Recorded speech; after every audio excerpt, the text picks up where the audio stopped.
Hello and welcome to another edition of Long Beach Treasures. This is part 2 of the East Village, and joining me right now is Bianca Sovic, who has the costume store here, and tell us about it. Well, it's Bianca's Divine Costumes, and we specialize in historic garments. All we do is period pieces. As a matter of fact, I just got a call from Cerritos, the Rancho Los Cerritos. They're doing a big fundraiser based in the 1840s, so I'll probably be custom making some gowns for her.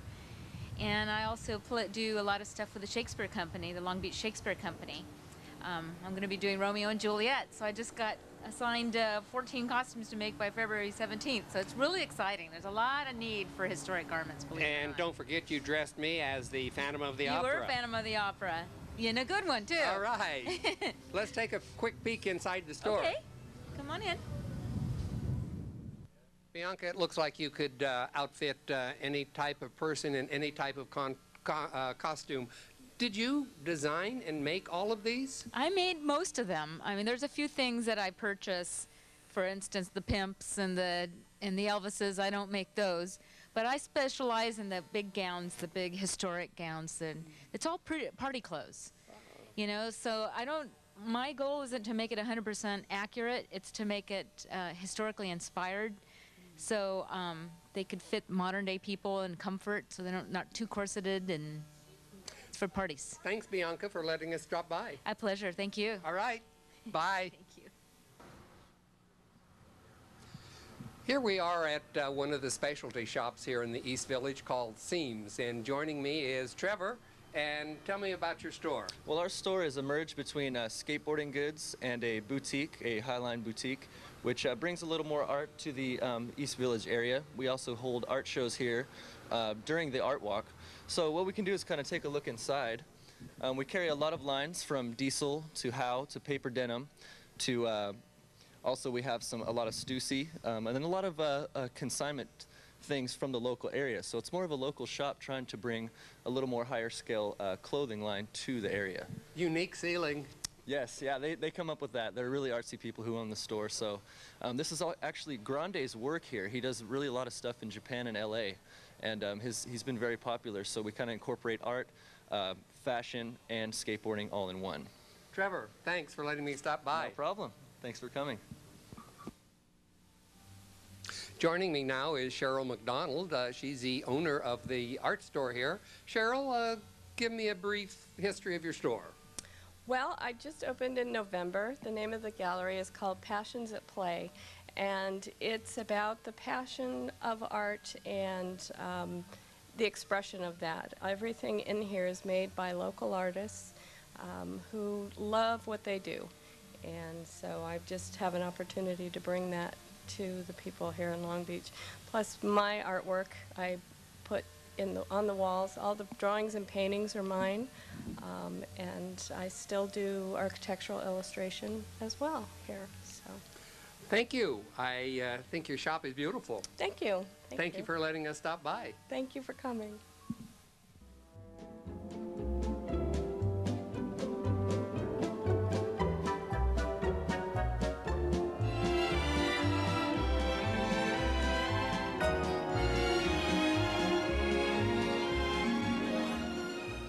Here we are at another unique store here in the East Village, and joining me is Patty. And what's the name of your store? Percy Lou. I'm actually not the owner. Hillary Blazin is the owner. And what do you specialize in? We have lots of different style of clothes.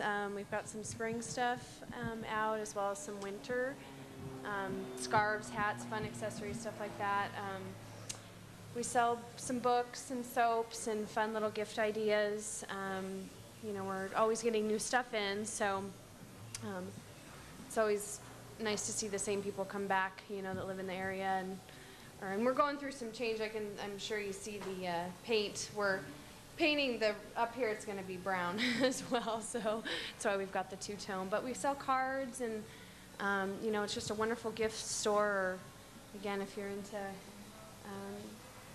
you know, accessories and stuff, we've always got fun accessories like these scarves and hats and purses. Thanks for letting us drop by. You're welcome. You're welcome. And so if any of our viewers need a specialty gift, come down. Mm-hmm. All right, It's thanks. definitely a fun little store. It's great to work in, too. All right. All right, joining me now is a local artist, Raimundo, and this is his shop, and tell me about it. I'll tell you about it. Well, I've been here about 5 years now. This particular gallery I just opened up in May of last year. Now it's down the street. Are these all your works of art? No, we carry different different artists here. A lot of this work is mine also, but we also carry quite a few artists. We do shows. How often? About twice, or let's say every 3 or 4 months we do a show or feature artist. And now there's sculpture, painting. There's sculptures, there's paintings, fine art paintings, just a little bit of everything. And it goes on further It back. goes on for the back. Let's go take a peek at it.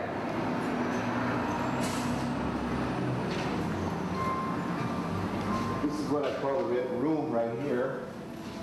The blue room and the red room, and it kind of brings out the paintings. We try to carry here more some Latin work, but again, different type of artists. Now, are these local artists? Mostly, yes.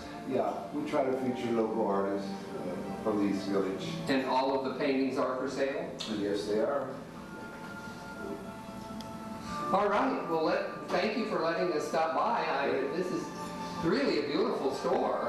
I guess it's probably not called a store, it's probably called a gallery or something. Gallery, yeah. It's a fine art gallery. By fine art, we mean we carry just really fine art, really good work. All right, thanks for letting us come by. Thank you so much. Bye.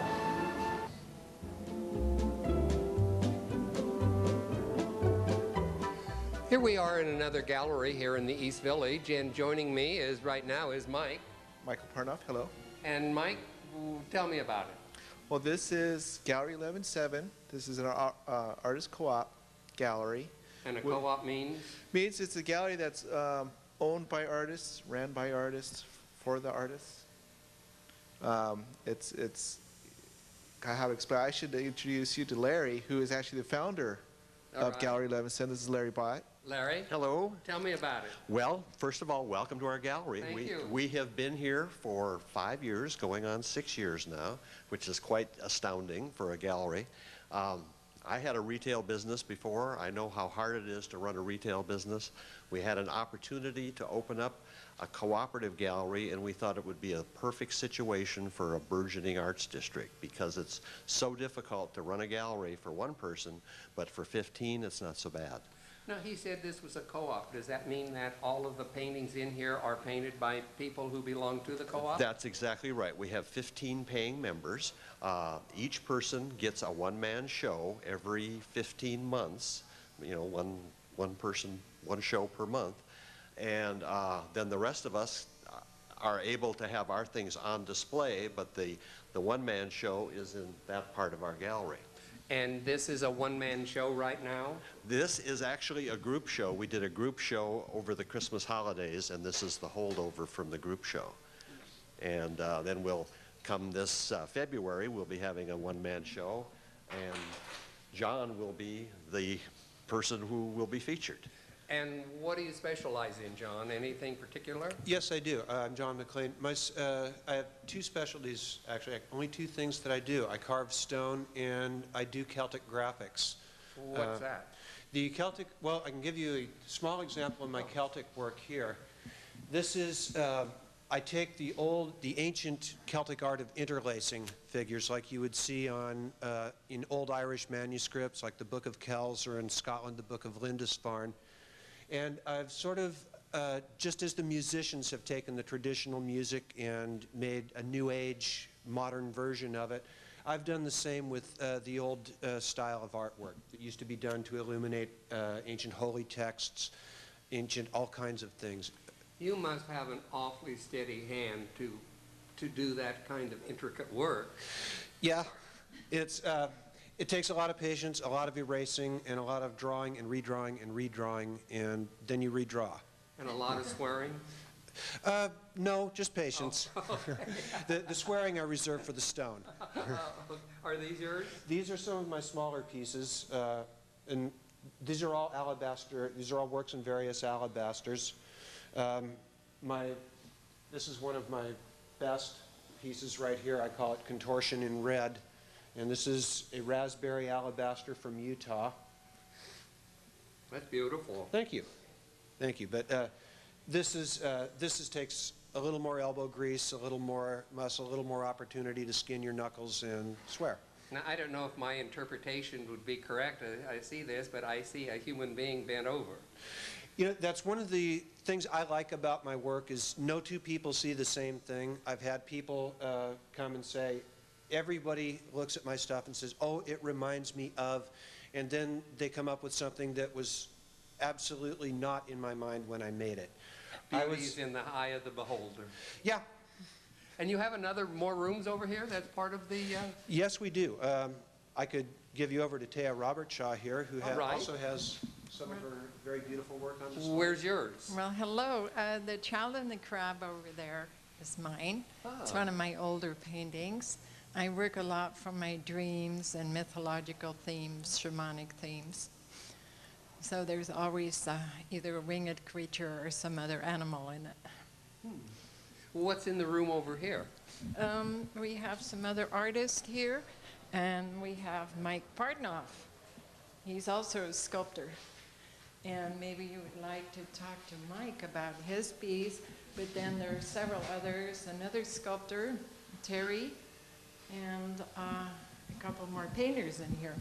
And we have Robin, who does craft type things. And that's Robin Bott.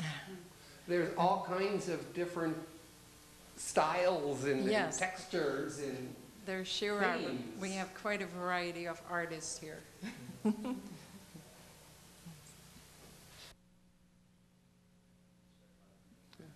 Mike, I believe you told me that the sculpture here is one of yours. Yes, it is. I see a little resemblance. Yeah, a little resemblance. This is my self-portrait of myself. I call it self-image. It's made out of cast stone and leaded glass. Oh, all right. That's different. Yeah, it's very different. Yeah, it's different from a lot of work I've done. Now, do you specialize in this kind of in sculptures as opposed to Yeah, I don't do any painting. I do sculptures like this and also stone carving also. And now, when's the next show here? For mine Or the next show that they're going to have here on? next second Saturday, February 14th. Oh, So that's the next. There'll be John's opening. We have who's in March? so one person Eric. has a month, Yeah, each person has a month to show. and there are It's 15 social. of you, so Yes. that's why you get 1 month Yeah. every 15 Yeah, months. yeah. Oh, okay. Well, thanks for letting us stop Yeah. by. I mean, this is, it's neat to know that we have a co-op here and that everything is going well here in the East Oh, yeah. Village. It's going better than, it's been going great. Thank the co-op for me. I will. All right, thanks. Thank you very much.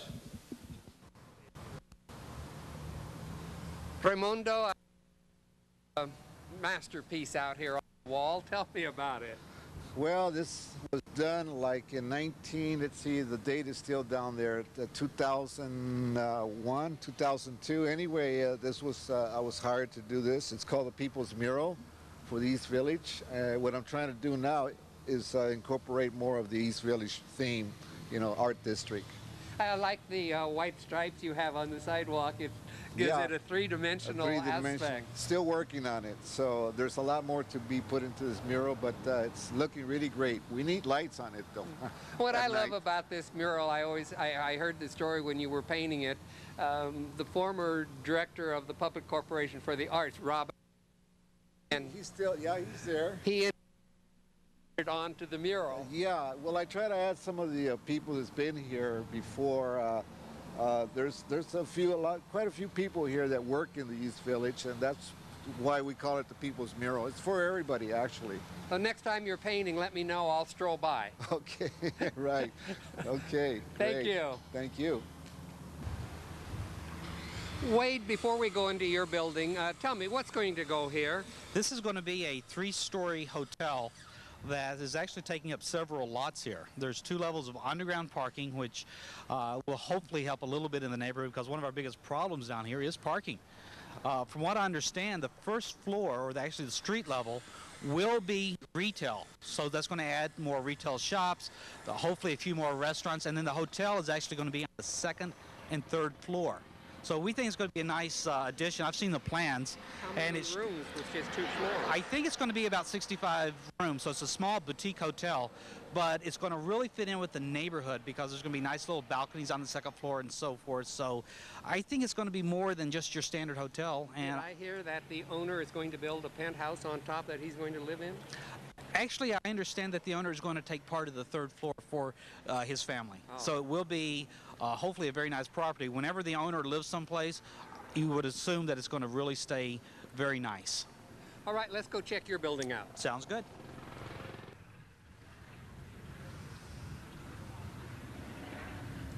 All right, this is your building, the Gatsby, and this is a refurbished apartment complex? Yes, we actually bought this building almost a year ago, not quite a year. And this is a 90-year-old building, and we were really attracted to it because it had such wonderful bones. Bay windows, antique radiators, hardwood floors that we'll look at in a second. Part of what we did as well is that we want to give back to the community and try to make a livable urban environment. And so one of the things that we added this past year is the nice little fountain and little garden. It's a small space, but it does help a lot when you have limited green space as we do in the East Village. Let's go in and look inside. Sounds good.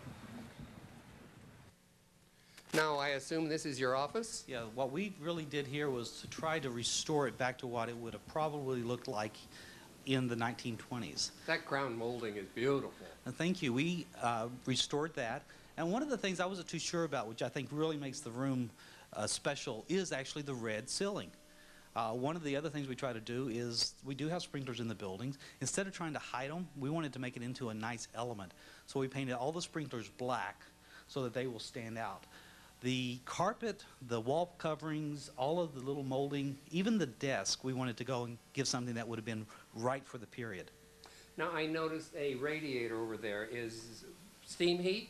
There's steam heat in the building, and we restored all of those radiators. Those radiators are original, and from what we can tell, they're somewhere between 90 and 100 years old. Boy, for the age of the building, you would never know it by looking at this room. Well, thank you, because one of the things we wanted to do is we wanted to update the building to where it was very livable for the 21st century, but we wanted to retain that character that you just can't get anymore. And as we go to some of the units, you'll be able to see what that special character is. Let's go see one of them. Okay.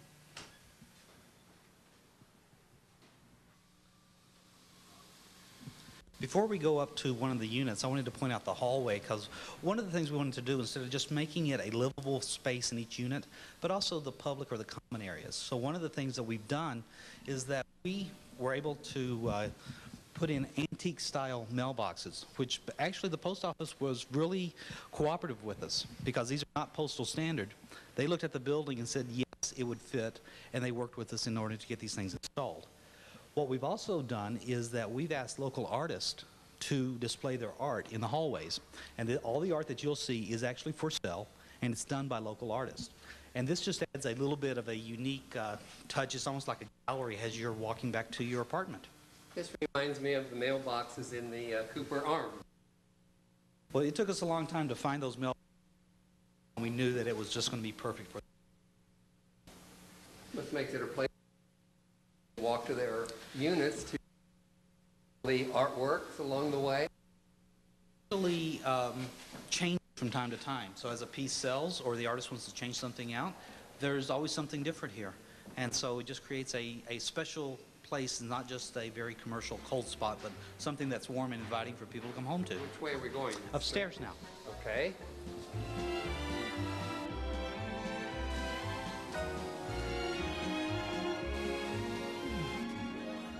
One of our units here. All the units have been restored so that it creates a little bit of a nice warm effect. Is there any reason for the horsehead door knockers? That was just something that our tenants wanted to add, which I think actually is a pretty nice little touch. I thought maybe you had your units named or designated. Horse racing. Well, that would be a pretty good concept, and maybe we'll consider that. This is a nice sized unit. Yeah, this is a one-bedroom unit, and some of the things that we like here that we found is all the woodwork.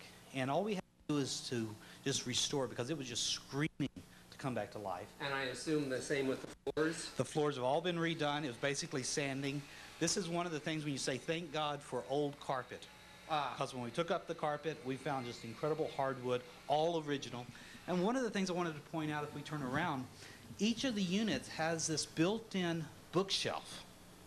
And to me, I think it just gives an extremely lot of character to the place.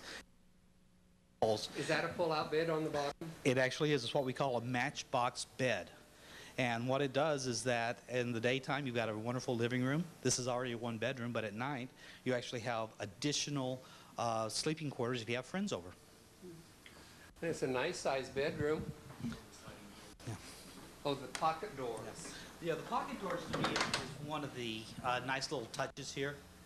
It allows you to have complete privacy at night, but during the daytime, open it up and you've got much more space. When we restored this unit, as with all the other ones, we wanted to make sure that we picked out good-looking light fixtures.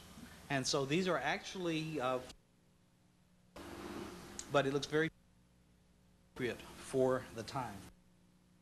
It has a over here.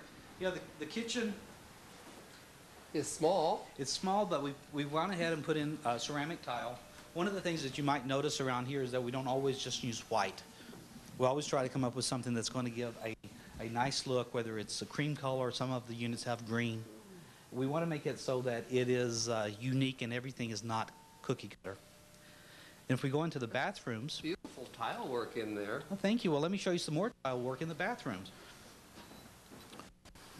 One of the things we wanted to do is to choose tile that would be appropriate for the period. The bathroom has the original clawfoot bathtub, as most of them do. And we wanted a tile that, one, would last for many, many years, but still look like it's from the 1920s. And the ledge here, I assume, is part of where the bed That's right. goes under? The matchbox bed takes up a piece of the kitchen and of the bathroom. Wow, this is quite remarkable for all the work that you've done. I noticed a window open in the bathroom. Is there a shaft which allows ventilation? That is actually high-tech, and that serves as a ventilation. Also, back in the days, is in here, the water down into the middle of the shaft. Street.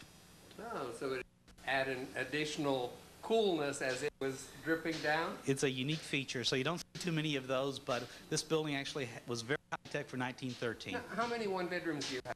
There are 29 one-bedrooms, and there's 6 one-bedrooms and 29 singles. No two-bedrooms? No two-bedrooms. And parking? There's no parking here. Again, this building was built before Long Beach. There may have been a hitching post in front of the building at the beginning, but not anymore. But there's not too much call for a hitching post anymore? Well, some of our tenants, you might want something like that. Unless but for the somebody parked a Mustang out there. Exactly. Maybe a Ford Mustang. All right. Thank you. Thank you. It's been a pleasure. Take care now.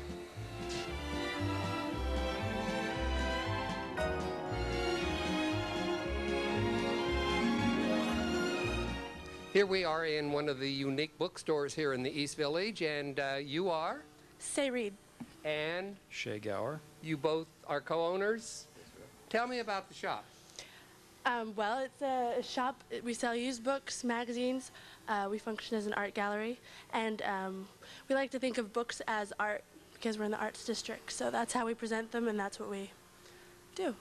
New and used books? Actually, right now we only have used books, but we're looking to get new books as well. We have new magazines and back issues of magazines. But basically, we have used books as our main,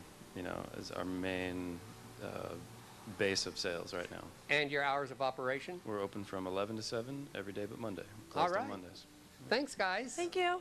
We're actually going to be doing live music here and film screenings and poetry readings and author signings and Oh, you have a book busy readings. agenda. So, yeah. We're doing a lot more than just being just an open bookstore. We want to be a venue for all those outlets. Look forward to it. Thanks. Thank you very much. Thank you. Okay, here we are in one of the most unusual and unique shops here in the East Village, and I'm here with the owner, Max. And Max, tell me about your shop. Well, Village Treasures is a unique gift shop and boutique, and we're located here in the East Village, as you said. We have a lot of items from around the world, but mostly the items are from Africa, a lot of African imports.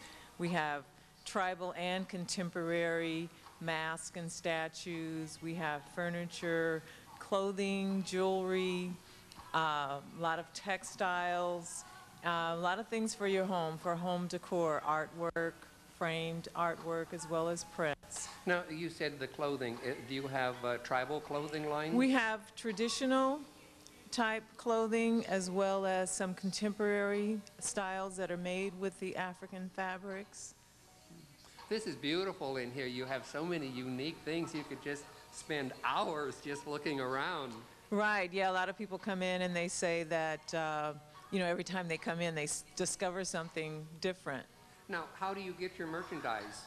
I travel from time to Africa, and I also work with some dealers that bring the items back from Africa and other parts of the world. And your hours of operation and days? We're open Tuesday through Saturdays, 11 a.m. to 7, Sundays 11 a.m.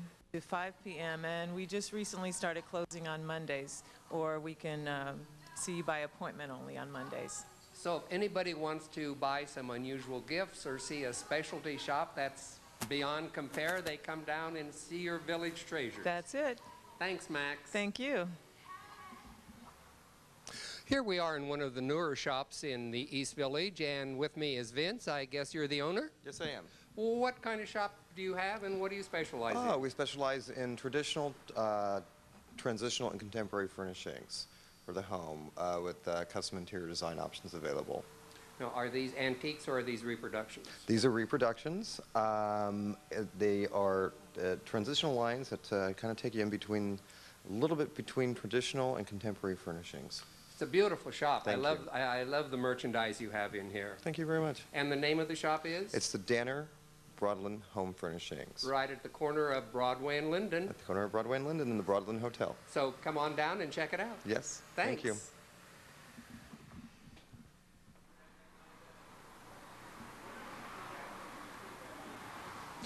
I'm in another unique shop here in the East Village, and joining me is Mohammed.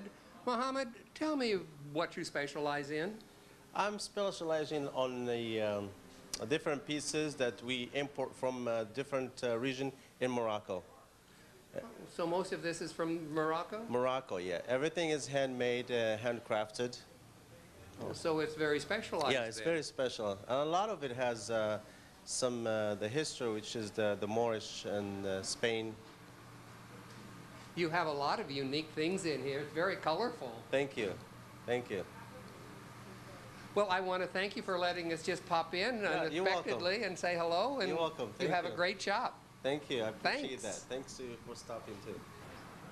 Thanks for joining us on our tour of the East Village, and be sure and join us next month as we take another walk through history and uncover more Long Beach treasures.